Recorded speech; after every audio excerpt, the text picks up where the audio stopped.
Are you a technophile or a technophobe?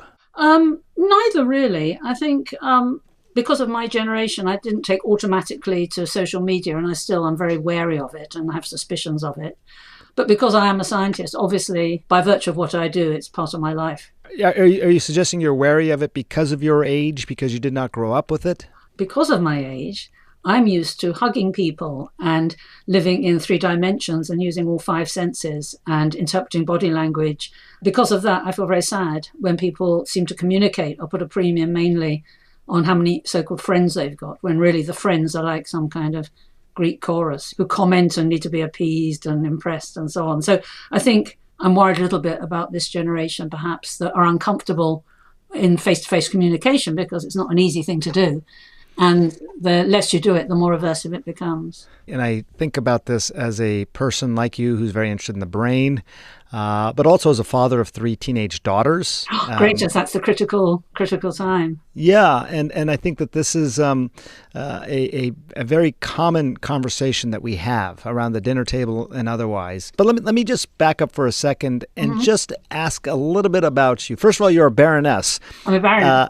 That's pretty cool. I mean, how does that happen? Sounds like something out of Alice in Wonderland, doesn't it? No, I love it. Queen or something. So this was in 2001, and the government at the time wanted to do a reform of the House of Lords. They culled a lot of the hereditary peers, that's to say people that had inherited the title, and invented a new scheme. But it was a way of populating the so-called crossbenches, the section of the House of Lords that is apolitical. And the idea was to increase the number of crossbench peers who had certain expertise, because that would bring even more value to the quality of the debates. So you only speak to your particular expertise, which means the quality of the debates is very high there and very enjoyable. And your expertise was obviously in neuroscience. So how did you become interested in neuroscience? Well, it's a rather strange story, and one that sounds so improbable that it just has to be true. So when I was at school, I hated science because it was all about the amoeba, which I don't think was much fun. And then chemistry was distilling water. And no one explained to me why that was interesting or why you would want to distill water, and you just etched it. So the whole thing didn't require any creative input whatsoever. Whereas in literature and history, it was the kind of questions that schoolgirls or schoolboys will ask, which is, why do wars start? Why do people fall in love? How much do I have free will?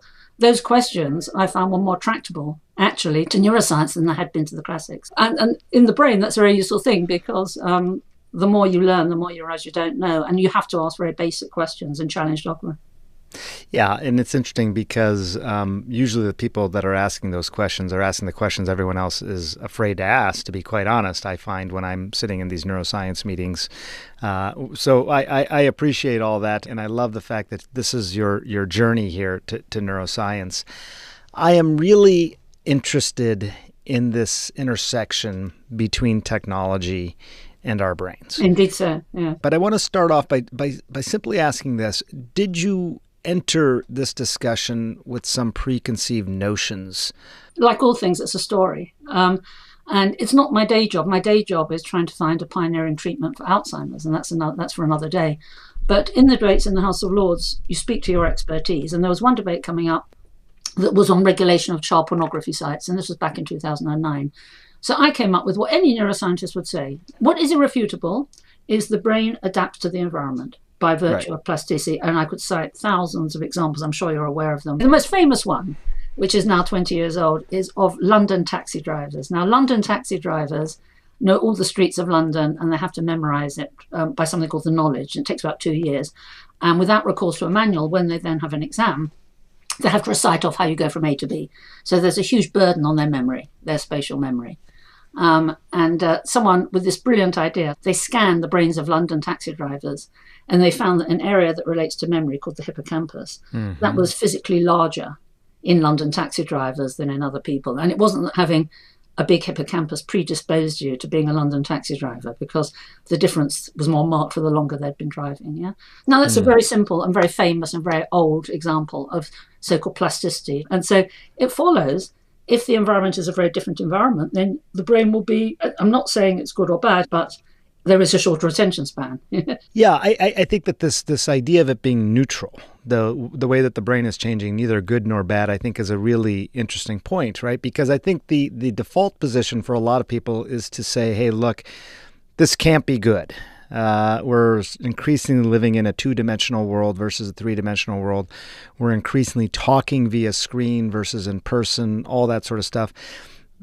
To a lot of people, that is irrefutably bad. But to be clear, you're not saying that. No, I think they're two separate questions. So one shouldn't conflate a fact with what you view of that fact. Now, I mean, I have those views. Indeed, everyone knows what's bad and what they don't want.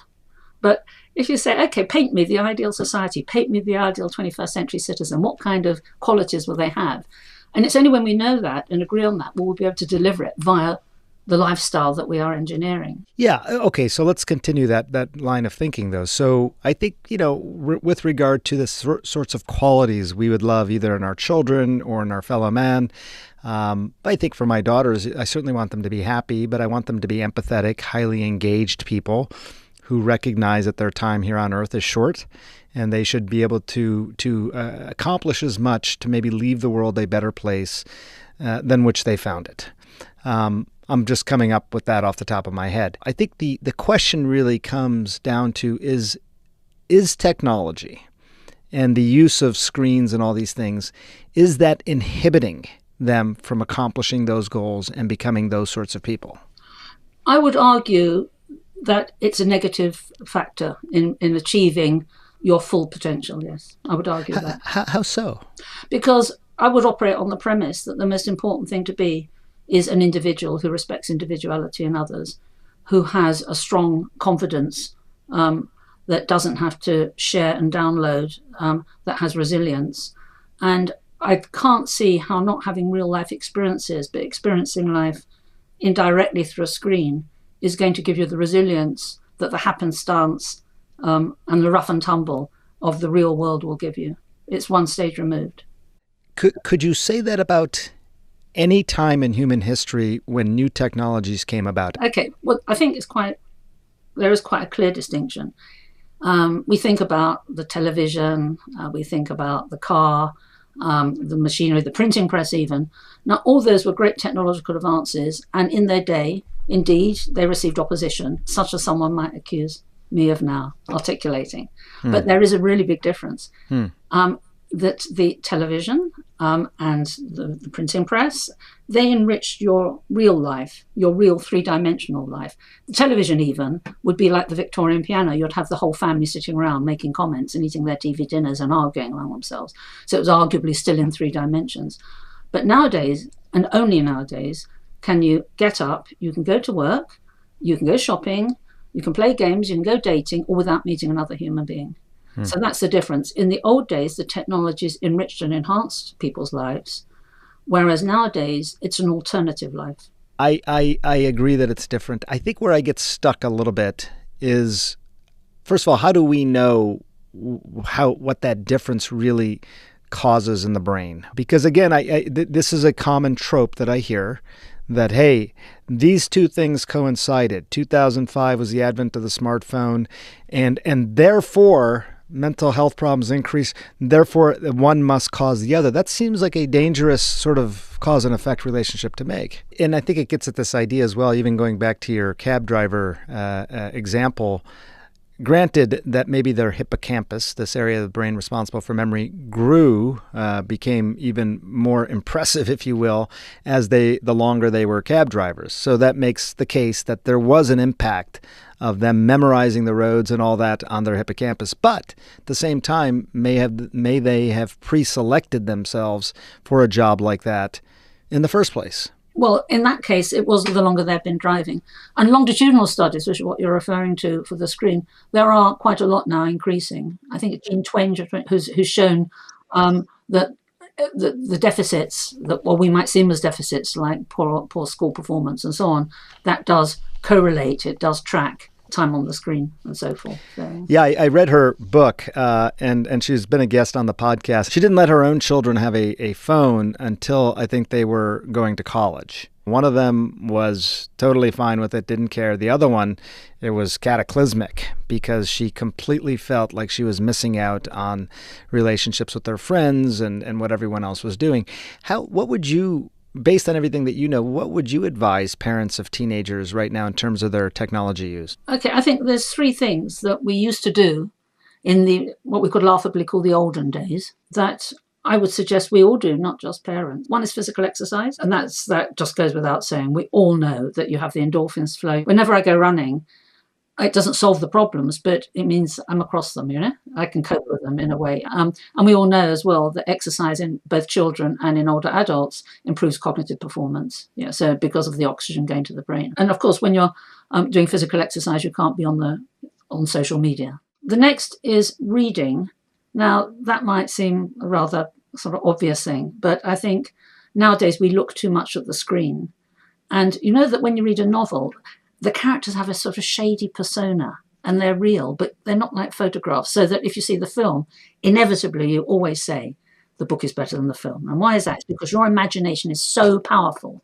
And I think that especially reading to kids, reading books gives you a longer attention span and it enables you to have this secret inner world that no one else can share. When I was at my kindergarten, I remember the teacher used to read us stories of Baba Yaga, the wicked Russian witch who had metal teeth and ate the heads off children. But I still remember to this day being transported to Tsarist Russia, and listening to Baba Yaga and her stories. And that does not come with secondhand images from some web designer. It comes from inside you. So reading, I think, gives you a sense as well of the thought process, beginning, middle, and end.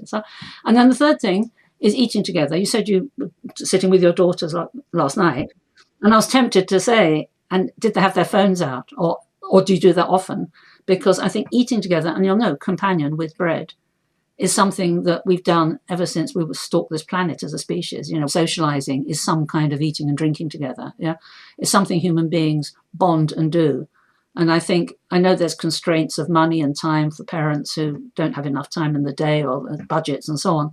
But I think eating together without your phone and just winding down and going through the day and having the ritual of a beginning, a middle, and end. To me, a thought process can be distinguished from an emotion because it has a beginning, a middle, and end. A equals B, B equals C, so A equals C. Right? So we've ended up in a different place. And the man who developed the treatment for Parkinson's disease, defined thought, as I said, it's movement confined to the brain, which I think. I love that. Yeah. So if you agree with that, then if you are physically moving, that entrains the thought process, which is the ancient Greeks thought that, Nietzsche thought that, Darwin thought that. That.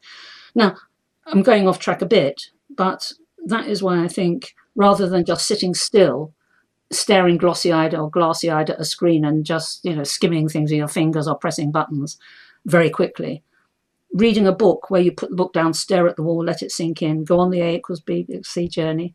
Those things are very powerful for the thought processes. They're very powerful for you to have an inner world that no one else can share. And I think part of the problem with social media is everything is downloaded and shared all the time. So where do you end and the rest of the world begin? I think it's a blurred line which perhaps can have problems in the future. So I have 3 daughters, as I mentioned. 2 of them are in college now. We are perhaps more connected than we have ever been in some ways, okay? And I don't think I'm exaggerating this.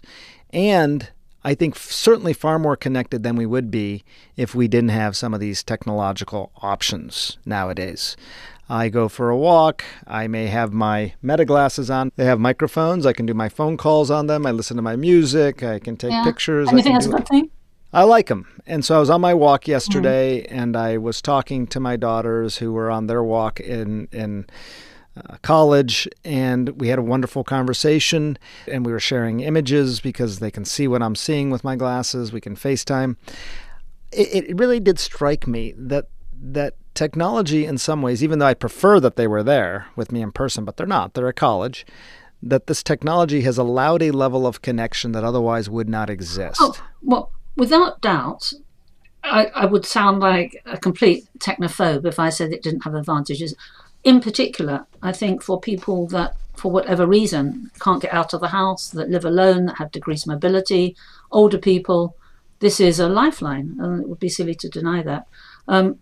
Myself, when I go running or walking, I like to be quiet and have my own inner thoughts rather than have the world still encroaching on me and coming in. But that's personal choice, yeah. But so I don't think I'll ever buy those glasses. But I take your point, that. Yeah, I guess it just gets at this idea of where is the line, right? Because technology has obviously changed in our lifetimes tremendously, and it's going to change more. Is this just the way that it is? I mean, we can be critical of it, but is this just the way that it is? What you have to do in each case, and everyone is an individual and everyone is different, yeah, you have to say, is this my ideal life? Is this the best I can be? Is this me fulfilling myself? Because it was interesting when you did the list of things you'd like your daughters to be.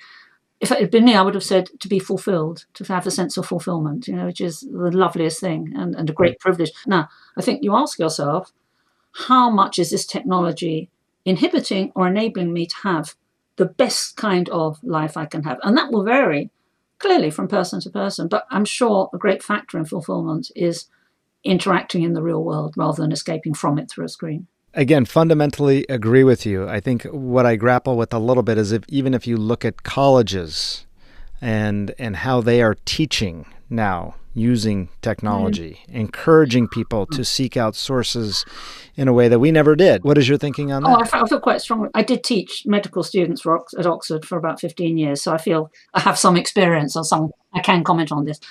As you may be aware, in the Oxford and Cambridge systems, it's not so much reading up lots of facts, but you exchange ideas. Facts are boring. It's how the facts are joined up that's interesting, how you interpret the facts, how you put it into a context, which is fluid intelligence versus crystalline intelligence. Fluid intelligence being where you might remember a fact and spout it back out again in an exam. Crystalline intelligence is where you join up those facts, rather like a crystal, and put it into a context. So I would challenge the power of learning just by looking up loads of facts from obscure sources. I think the best way of teaching, and it is a privilege again, because not everyone can have one-to-one conversations, is actually, like we're doing now, developing an idea, throwing the ball backwards and forwards and putting it into context. That's how I think you have true knowledge rather than information. And I guess that's the nature of science. People expect scientists to be like math, 2 + 2 always equals 4, and yet it's evolving. And I'm sure your positions have evolved. Mine certainly have evolved, in part by my understanding of the brain, but also being a dad and spending a lot of time with teenagers who are on social media. I realize they are becoming increasingly facile with AI. They're digital natives. They've never known a world without these devices. And I'll tell you, Susan, they're wonderful people. They are wonderful. And I think the knee-jerk response is to say, you kids missed out. You didn't learn the proper way. You lost empathy. You were on a digital screen the entire time, or at least too much. But they're also sitting with you in the evening without their phones, having conversations. But so you can have both. You can, but it's a balance, and it depends on your own circumstances. And also, I don't want to preach, but it's what you personally want. It's what you personally feel is fulfilling you as an individual. Would you ask teenagers not to be on social media? Do you think in and of itself it's malevolent? In like everything in life, in moderation. It's not so much they should or shouldn't use social media. I would say they should definitely have real world experiences, and then everything else can secondary to that in some way. Again, we're in total agreement. And I think, again, Jean Twang's book, iGen, she made the case that, look, if you look at what has happened overall since 2005, seniors now in high school are more likely to be sitting at home than sophomores used to a generation ago. They're less likely to go to prom. They're less likely to get in a car accident because they're not driving. But they're more likely to just be sitting at home on their beds, on their devices. And inherently, that was bad. There's a concept, I'm sure you're familiar with it, called cognitive reserve. Yeah? Yes. And it's been shown in older people. They've divided people into pleasure or leisure. People have lots of interaction socially, and those that are much more reduced in their social interaction. And it's found that those that socialize a lot are more resistant to dementia. And it's almost like having money in the bank. That's why it's called cognitive reserve. Yeah? It's the more you're socializing and the more you're stimulating your brain with real interactions over 3 dimensions in 5 senses. That actually, it's not a cure or a guarantee against dementia, but it sort of offsets the ravages of it. Are you optimistic about where this goes ultimately? Like, will it self-regulate, or do you think we're headed towards a terrible place? As a scientist, and just naturally, I'm a glass half full person anyway. I think the fact that one gets up in the morning to do something anyone else has done, like find a cure for Alzheimer's, you have to be an optimist because no, everyone tells you it's impossible or you can't and so on. So I think I'm a natural optimist, and I think you have to be, because as someone once says, we shouldn't ask what's going to happen in the future. We should ask, how can we shape the future? Yeah, it's in our hands to do something about it. Not that arrogant to think I can do anything about it by myself, but I'd hope that these kind of conversations, who knows, someone listening to us talking now, some young person might think, you know what, I'm going to stand up and do something. You know, we can't just say, oh, it's terrible, all this uncertainty. Let's think of ways. Let's think of contriving environments where people, at least part of the time when they're not parked in front of a screen, can actually enjoy being a fully fledged human being. You know, let's try and think of ways they can do that. Yeah? I think that should be an important takeaway from our conversation today. No matter what, no matter your usage of the screen, your usage of social media, it can't be your entire life. You have to get out there and interact with. I think we're in total agreement on that. What I sort of struggle with a little bit, there's artificial intelligence, obviously, and we see some of the real benefits of artificial intelligence in healthcare. For example, we can conduct essentially retrospective analyses of billions and billions of pieces of data very, very quickly that can provide some insights clinically into how to best care for patients going forward. You know, things like that. It's going to propel, I think, our scientific advancements. And at the same time, I think it also forces us to reckon with what makes us truly human. And to be even more blunt about it, if you're doing something that a machine or a program can do, you should probably find a different line of work. The question I would ask as a neuroscientist is, given we have AI, and if it's that different, it's going to change the world in such an important way and it's going to make such a difference, for example, with the erosion of certainty, how's that going to affect people? And is it good or bad? And what kind of people are going to be that use it? Yeah. And I think these are the questions we should ask, because at the end of the day, it's people that matter, not the machines, and not the profits you're making. Yeah. So these are there to serve us. Yeah. So we should be asking, what do we want AI to deliver? What do I want it to do? What do I want it not to do? Will it make me a better person or not a better person? And your children, you know, how will it help them or not help them? And I think we're not curious enough, and we are not confident enough to stand up and just sort of start to be constructive in the way we approach this AI issue, instead of, on the one hand, saying, oh, we are, you know, we've all drunk the Kool-Aid, we think it's the most marvelous thing ever, or we're frightened, I'm going to lose my job. I think you have to actually say, right, it serves us, how are we going to make the world better using it? Are there activities or things in your life that you offload to technology that you think is appropriately offloaded? Yes, like you said, things that other people can do or that are really boring. Yeah. And I heard myself just the other day saying to my research group, we wanted to identify a certain type of cancer that would be most tractable to the drug that we're thinking of using. And we did a list of the ideal. And I heard myself saying, well, let's ask AI which one it is, you know, which one it comes up with, which is completely unbiased. So I hope we don't leave this conversation with me being kind of a Luddite that thinks I'm going to. It's not that. It's just, I think, if I stand for anything, it's for being truly individual and living your life to the full. And I question whether parked in front of a screen for a large amount of time delivers that. I think you quoted Asimov in your TED talk that you gave, and I don't have the quote in front of me, but basically he anticipated that psychiatry was going to become the most important discipline because boredom was, and this is in 1954, maybe we're trying to deal with our boredom. No, but he also said the true elite of mankind, of unpleasant word to use, no, the true elite of mankind will be those who are engaged in creative activities and do more than serve a machine. And that was in 1964, he said that. And that was prescient. That was, you know, predicting 2014, 50 years on. They will do more than serve a machine. Only they will do more than serve a machine. So I thought that was quite prescient. Do not be in service of the machine. They are designed to be addictive. I mean, that